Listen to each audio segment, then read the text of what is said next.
Yeah, excited about the new week and for the opponent this weekend. Obviously, now after watching the film and seeing some things we can, uh, you know, that we can fix, we're looking forward to getting that done too. So proud of the players' effort.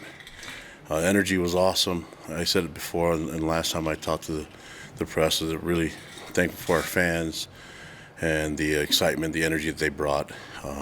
Just didn't go our way, and I'm committed to making sure that we play better next. So, looking forward to this matchup. Arkansas is really good.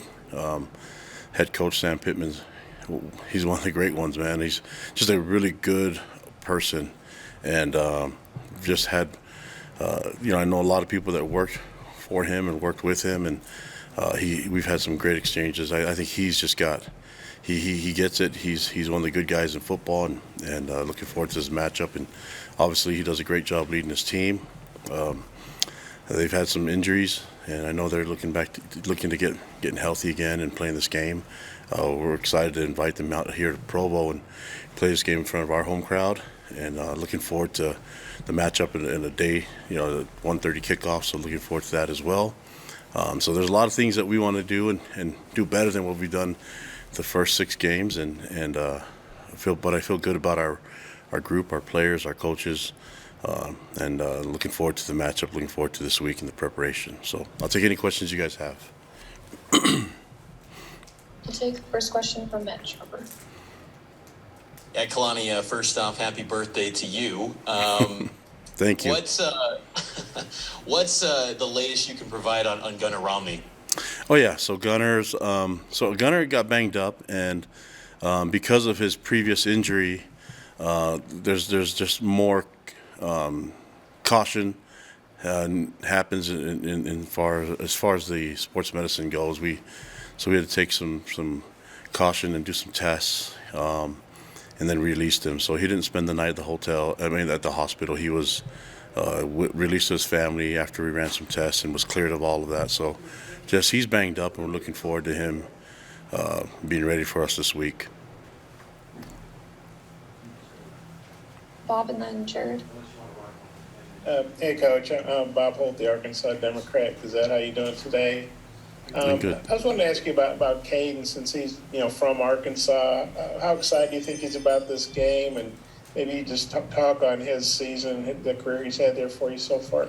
Yeah, he's he made the transition from an O lineman to D line, and we just recognize his strength and his athleticism for a big guy to be able to play D line for us. He's done an amazing job for us, and he's just a force up front. I know he's really excited about this game. He's been talking about it. I mean, he's really proud to be from the state of Arkansas, and so he's looking forward to this matchup. He knows a lot of guys on that roster, and we're looking forward to having him hopefully play his best against this team this weekend. But he'll be on here, so you can ask him. I know he's excited about it. Thanks. Kalani, after the game against Notre Dame, you were clearly frustrated with some of the personnel issues that had happened last couple of weeks and some of those issues. Do you feel like you have a good finger on why those have happened and what has to be done so they don't happen in future games? Yeah, the accountability is on the players and the coaches to be in the right place at the right time. And I don't like to blame the players, so it's on the coach's job to make sure that they're in the right place at the right time. That's just what it comes down to. So, and if they're not in the right place at the right time, then find a new player to do it. Jake and then Kevin.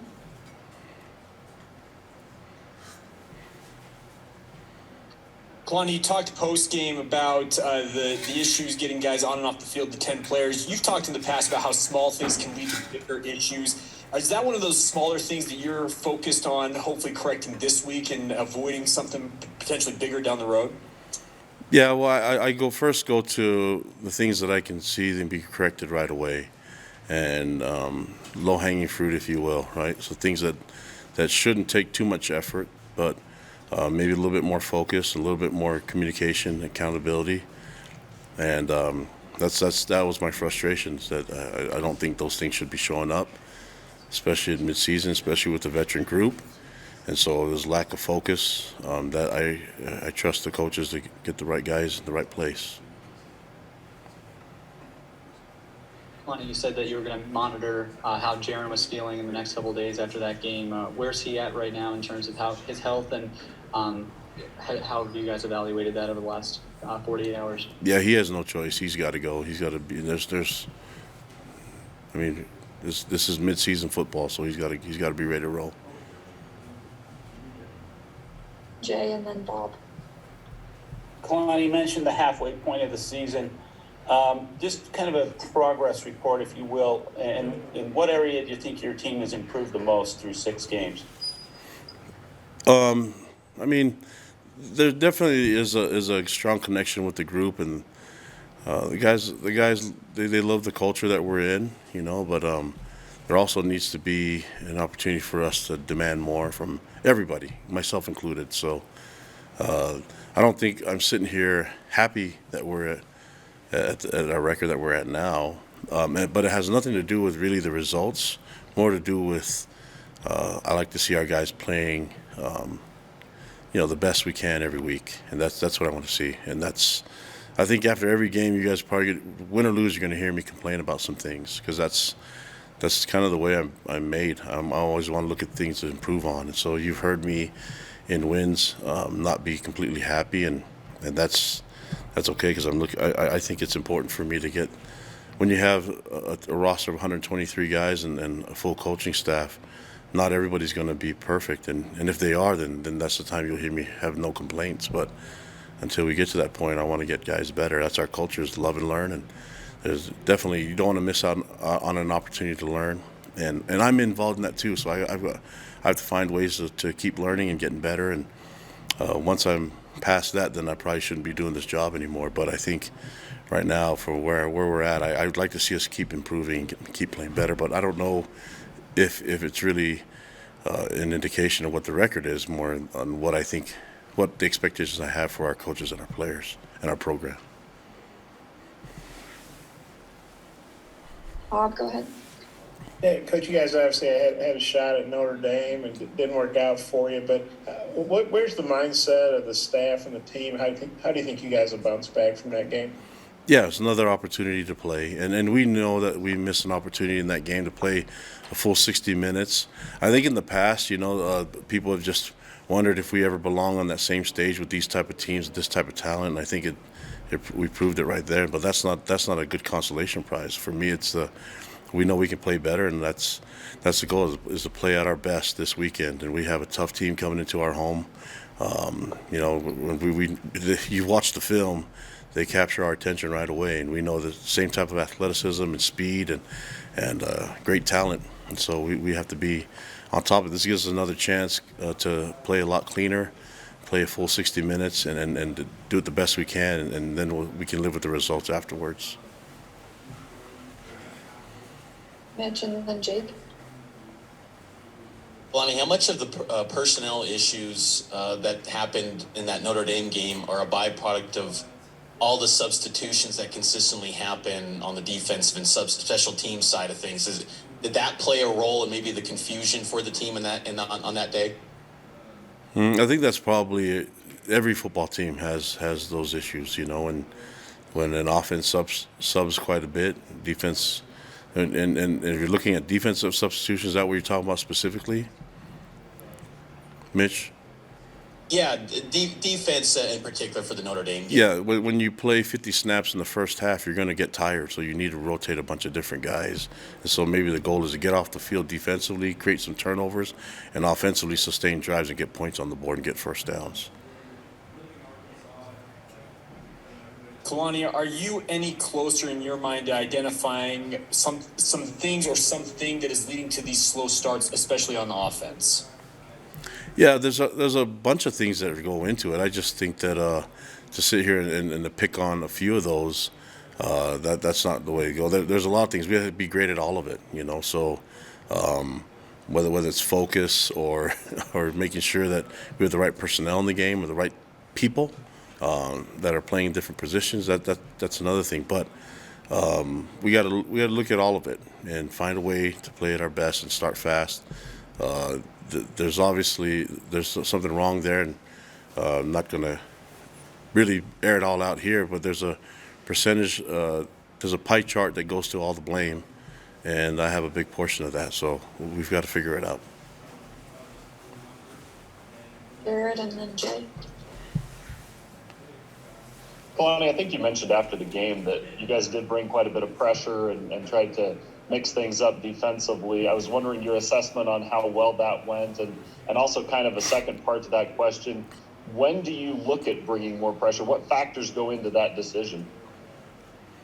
Yeah, I think there's quite a bit of pressure we brought into the game, and so you have to give credit to Notre Dame. They made some plays, and seemed like the coverage could hang in there a little bit longer. We could get to the quarterback, but you have to give him a lot of credit. He hung in the pocket and threw the last second, and then the tight end, you guys watched him. He made some amazing catches and ran some great routes, and he's a special one, So I thought we had some really tight coverage on him, and some other times they just threw him open, and so he's a really good player. But that being said, I think pressure was trying to stop the run game and trying to force the quarterback to throw on us. And towards the end there, we gave up some really big plays and big yards on missed tackles. And you have to give credit to Notre Dame. They made us miss some tackles and created, we were able to extend plays a little bit longer when we had them. We had running backs stuffed at the line of scrimmage, and then to be able to pop it and get 8 yards or 5 yards, that's a pain, and that's a little bit, the guys wore out a little bit, but that's why we rotate and try to keep our guys fresh. And that's, you look at the game and momentum and things that happen. There's a lot that go into it. It's really tough on defense to play that style of offense and to play that physical type of game, and to get a stop and then turn around and be back out there because we gave up a safety. That's a little bit disheartening, but I'm glad the guys kept fighting. And in the second half, the fight that we had, I like that. I just need to see it from the entire team from the beginning, and we can play some complementary football where we can work off of each other and build momentum together as a team, have all three phases clicking. With that being said, I thought punt return did some good things. Hobbs did some great things, and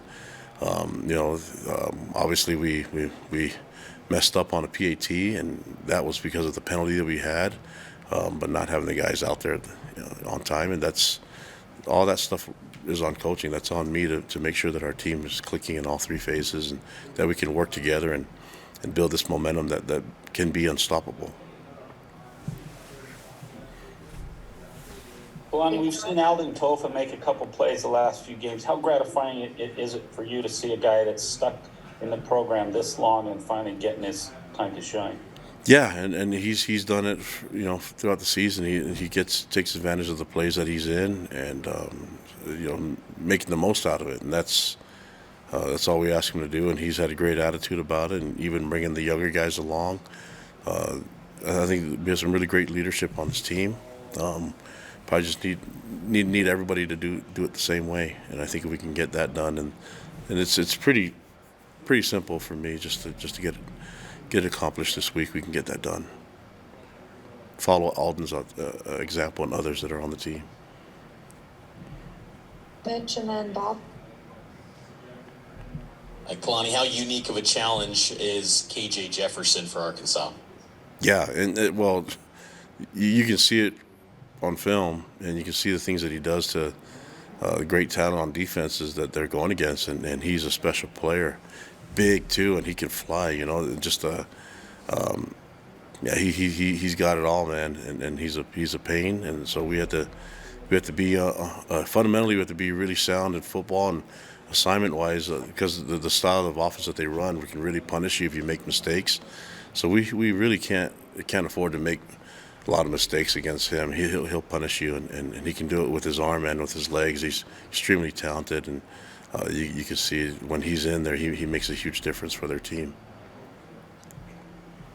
Yeah, Coach, Arkansas has lost 3 in a row, but wasn't so long ago they were top 10. Obviously had a good one over Cincinnati and South Carolina.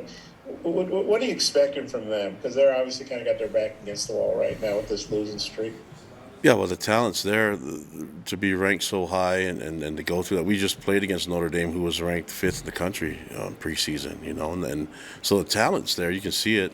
They've had a string of injuries and some things that have happened where has knocked them off track of where they can play, and I'm expecting their best shot. It seems like we get everyone's best shot, so we need to make sure that we give ours this weekend. And the film right away, it's we had that opportunity to play against Notre Dame, and I maybe didn't take advantage of all the opportunities that we had against them, but this is a way for us to do it again against a really talented team that can hurt you. And so I think it's a great challenge for us. I hope it gets the most out of our guys, and they definitely have our attention. But looking into this, they're in the similar position as we are. That we're there's a sense of urgency to play your best, and hopefully we can get there when we play against them Saturday. Jake, go ahead. Kalani, it's pretty rare that an SEC team comes this far west. I think you guys have only had one other one in Mississippi State ever play at LaBelle Edwards Stadium. Are these the type of games that you aspire to have in your stadium on a regular basis? Yeah, it was really cool. I mean, you talked about Mississippi State. We were part of that, and but us going out to play SEC teams has been a really cool experience too. So I always like having the opportunity for other teams to be in our home crowd and to experience that energy and the atmosphere that we have here. It's a good moment. I mean, they're a talented team from a great conference and great coach, great coaching staff, and so if we're to play our best, this is the time to do it. All right, we'll take the last question from Mitch Harper. Kalani, where do you go from here at kicker? I mean, have you explored the possibility of open tryouts or something? I mean, where do you go from here at that spot? No, we keep competing. We'll be fine. I mean, that's everybody talks about kickers when they're doing when they're not doing too well, but if you look in the NFL, it's happening there too. So it's not like the kickers are doing their jobs everywhere. That's just part of the game.